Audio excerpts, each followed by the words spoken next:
Evening shadows stretched across Riverdale, painting the cracked pavement of Chestnut Street in hues of amber and gray. Eleanor Harper gripped the steering wheel of her 1998 Toyota Corolla, her knuckles whitening as the engine sputtered ominously. She was on the wrong side of town, a place she'd always avoided, and the timing couldn't have been worse. The car lurched, emitted a metallic clank, and steam erupted from under the hood, enveloping the front in a ghostly white cloud. Right outside the Wolf Den, a biker bar with a reputation that made Riverdale's respectable citizens cross the street. "Not now, please," Eleanor whispered, her voice barely audible over the car's death rattle. The engine gave one final shudder and fell silent. At 68, Eleanor Harper was a retired English teacher who had spent 40 years shaping young minds at Riverdale High School. Her husband, William, had passed away 5 years earlier after a grueling battle with cancer. While her friends had fled to Florida or Arizona for their golden years, Eleanor stayed in Riverdale, tethered to the town where she'd raised a family, taught thousands, and built a modest life. Her Thursdays were sacred. She volunteered at the Riverdale Community Center's literacy program, helping adults learn to read. That evening, a 52-year-old grandfather had read The Very Hungry Caterpillar cover to cover, his face glowing with pride as he spoke of reading to his grandkids. The memory had warmed Eleanor's heart, until now. The main road was closed for repairs, forcing her down this unfamiliar route. Her cell phone, neglected at the community center, flashed a dead battery icon. The sidewalks were deserted, and dusk was settling fast. Through the Wolf Den's grimy windows, Eleanor glimpsed shadowy figures moving to the pulse of heavy rock music. Laughter burst intermittently, sharp and unsettling. A row of motorcycles gleamed under the bar's flickering neon sign, casting an eerie red glow across the street. "I could wait for someone to drive by," Eleanor murmured, but the thought was hollow. This was a dead-end street used only by those heading to the bar. The bar door swung open, and a blast of music jolted her. A tall man with broad shoulders stepped out, followed by 2 others. All wore leather vests adorned with patches, the words "Iron Wolves MC" stark against the dark fabric. One pointed at her car, nudging his companions. Eleanor's pulse quickened as they approached. She checked her door locks, then scolded herself. What good were locks against men like these? A tap on her window made her flinch. The tallest man, with a thick beard and tattooed arms, gestured for her to roll it down. "You okay in there, ma'am?" His voice was muffled but calm. Eleanor hesitated, then cracked the window an inch. "My car broke down," she said, her voice betraying a slight tremor. "My phone's dead. I'm just figuring out what to do." The man nodded, eyeing the steam. "Mind if I take a look? I know my way around engines." Before she could answer, a younger man with a trimmed beard and kind eyes leaned into view. "Marcus is the best mechanic in the county, ma'am. Built half those bikes out there." Something in his earnest expression reminded Eleanor of William, and it tipped the scales. "That would be very kind. Thank you." She popped the hood and stepped out, her legs unsteady. Up close, the men were imposing, tall, broad, their vests a gallery of patches and pins. Marcus was already at the engine, his hands moving with practiced ease. The younger man introduced himself as Jason, and the third, quieter one was Dwayne. "Blown radiator hose," Marcus announced after a moment. "Common in these old Corollas. I can patch it for now, but you'll need a new one soon." "Can it be fixed?" Eleanor asked, hovering a few feet away. "Yep," Marcus said. "Got tools in my truck." "Jason, grab my toolbox from behind the bar." "Dwayne, see if Liam's got any radiator fluid." As the men moved, the bar door opened again. A crowd spilled out, men and women in leather, their faces a mix of curiosity and concern. Eleanor tensed, stepping back toward her car. Marcus caught her reaction and chuckled. "Relax, Mrs. Harper. News travels fast in the Denver. They're just here to help. Got the toolbox, Jason called, weaving through the group. A bald man with a jug of green fluid followed, Liam, presumably. Perfect, Marcus said. Folks, this is Mrs. Harper. Her radiator's shot. To Eleanor's astonishment, the bikers organized like a pit crew. 2 men set up portable work lights. A woman about Eleanor's age, with a warm smile and a streak of gray in her hair, brought a folding chair. No sense standing, honey, she said, setting it down. I'm Vanessa, Marcus's wife. Water? Coffee? Vanessa offered. We've got a fresh pot. Water, please, Eleanor said, still processing the scene. She settled into the chair, watching Marcus direct the group with quiet authority.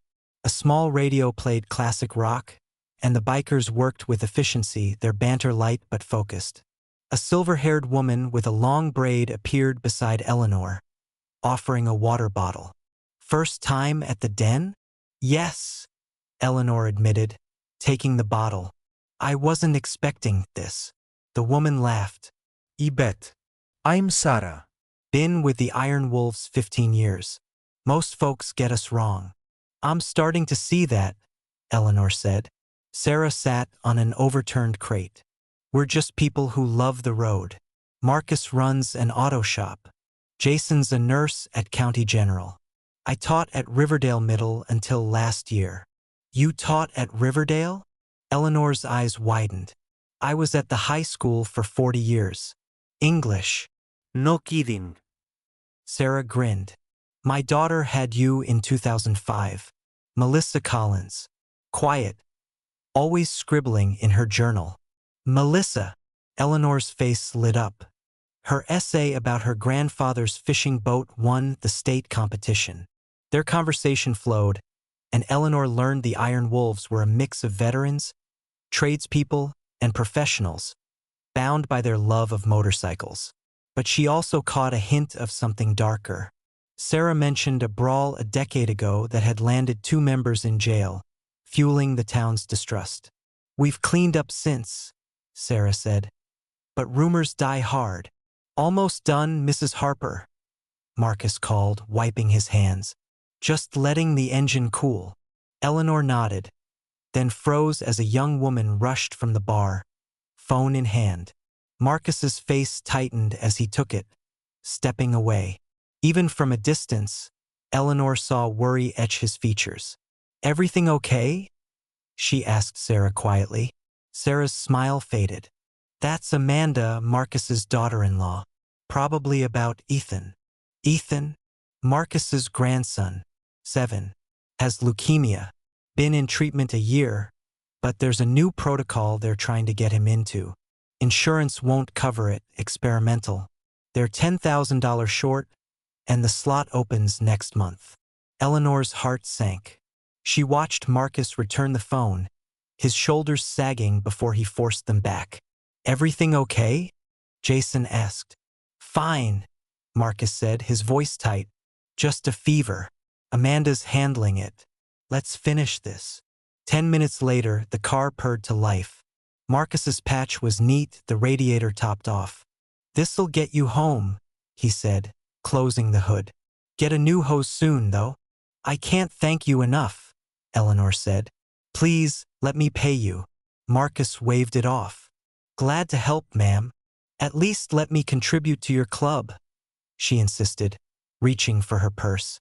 Tell you what, Marcus said. Help someone extra at that community center. That's enough. Eleanor scribbled her number on a notepad. In case you need anything. Marcus took it, surprised but grateful. As she drove home, Eleanor's mind churned. The wolf den wasn't the den of outlaws she'd feared, and Ethan's story gnawed at her. By the time she reached her driveway, she'd made a decision.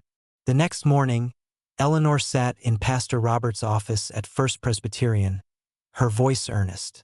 They were nothing like the rumors, Robert. They fixed my car, refused payment, and they're fighting for this little boy. Robert leaned back, skeptical. I hear you, Eleanor, but the wolf den's reputation isn't baseless. There were arrests years ago, drugs, fights. Folks don't forget. Maybe, Eleanor said, but the people I met were kind. Isn't that what we preach? Judging the heart, not the appearance. Robert sighed.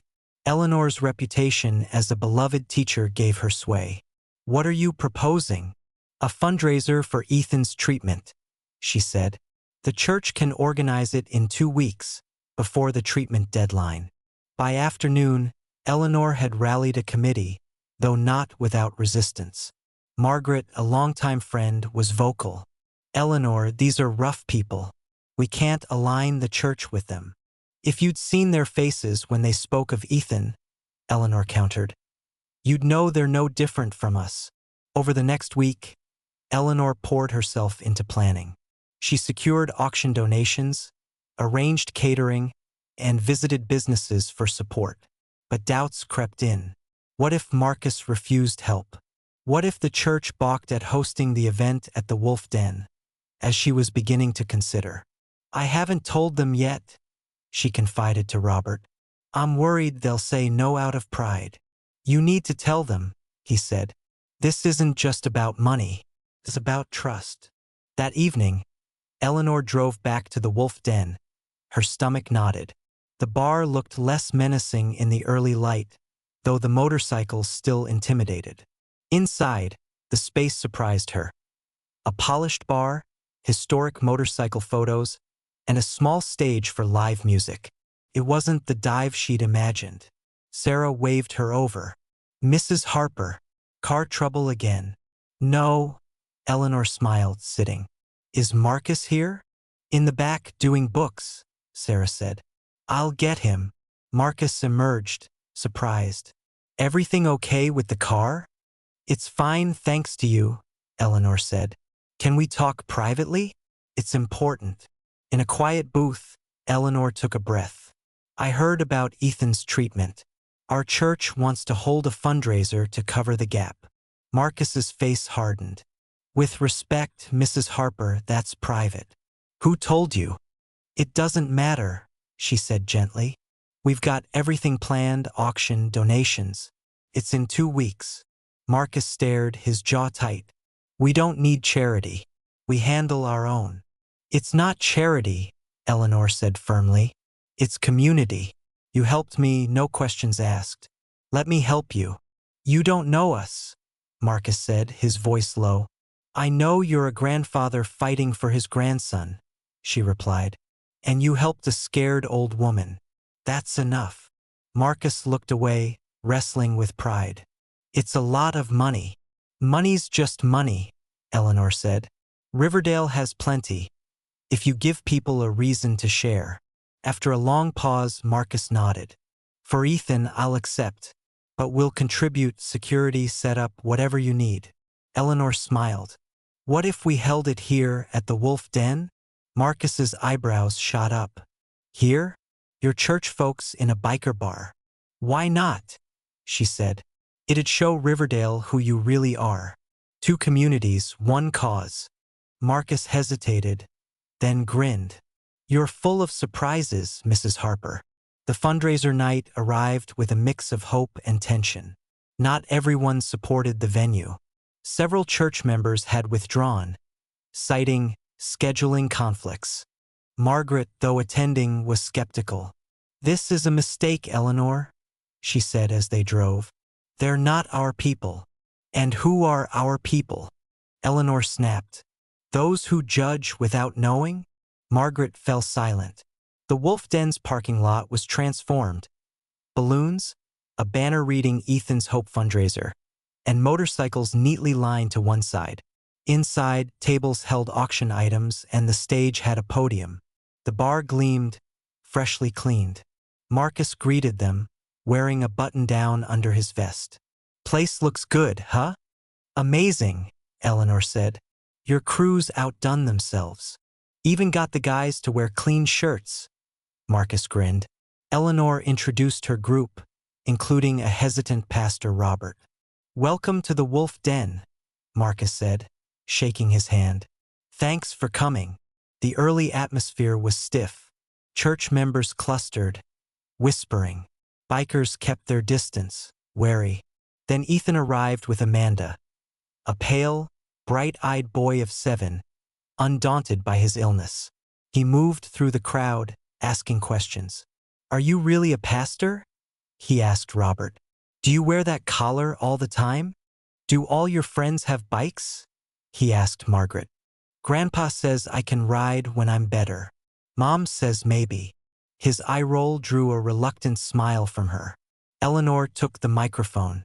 "2 weeks ago, my car broke down outside this bar. I was terrified, shaped by rumors about the Wolf Denver. That night changed me. I found kindness where I least expected it." She gestured to Ethan. "Tonight, we're not church helping bikers, or bikers hosting church. We're a community, here for this brave boy." The ice began to break. Sarah and Margaret bonded over gardening, swapping deer-repellent tips. Robert and Dwayne, both Vietnam vets, shared stories of their service. Liam, the bar's owner and former attorney, debated justice reform with Thomas, a retired judge. Not everyone warmed. Some church members left early, uncomfortable. A few bikers, like a gruff man named Bear, stayed aloof, skeptical of the churchies. But connections formed. Margaret laughed with Vanessa about raising teenagers. Vanessa's daughter had once dyed her hair green for prom. The fundraiser raised $12,000, exceeding the goal. Marcus announced the surplus would start a fund for other families. As cleanup began, he found Eleanor at the bar. "I don't know how to thank you," he said, his voice thick. "You already did," she said. "This is me returning the favor." The story didn't end there.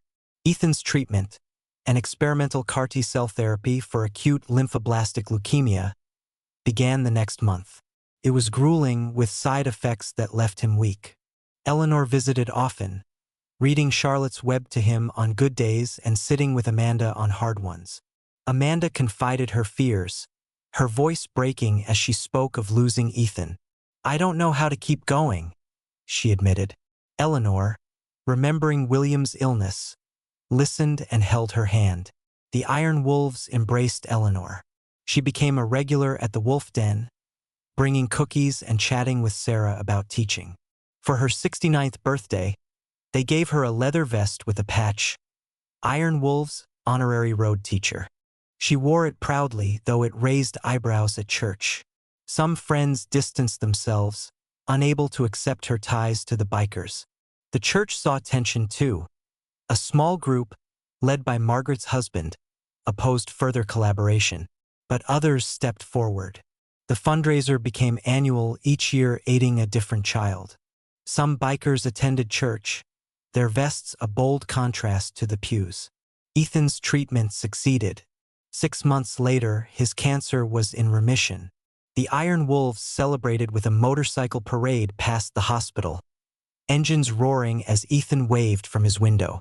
On the anniversary of her breakdown, Eleanor received a framed photo of herself in her vest, surrounded by the wolves. The inscription read, "To Eleanor, whose breakdown built bridges." She hung it beside her wedding photo, imagining William's approval. He'd always seen past appearances. The Wolf Den evolved slowly. Liam added real food burgers, salads, and an open mic night that drew diverse crowds. A family Sunday started, with kids playing while bikers swapped stories. The town's fear eased, though some still crossed the street. New customers came, drawn by the community spirit. When Eleanor suffered a stroke at 73, the wolves rallied, driving her to therapy and mowing her lawn. Her return to the literacy program was triumphant. She arrived on Marcus's motorcycle, vest over cardigan, grinning at the volunteers' stunned faces. "What?" she teased. "Did you think I'd miss poetry night?" Ethan grew into a thoughtful teen. At 16, he founded a nonprofit for kids with cancer, uniting volunteers from all walks. When asked why, he'd tell of a teacher whose car broke down in the right place at the right time, outside a bar where strength wasn't in leather or chrome, but in helping a stranger. Sometimes, a breakdown is the start of something greater. Sometimes, misfortune leads to a journey that mends not just a car, but a town's heart.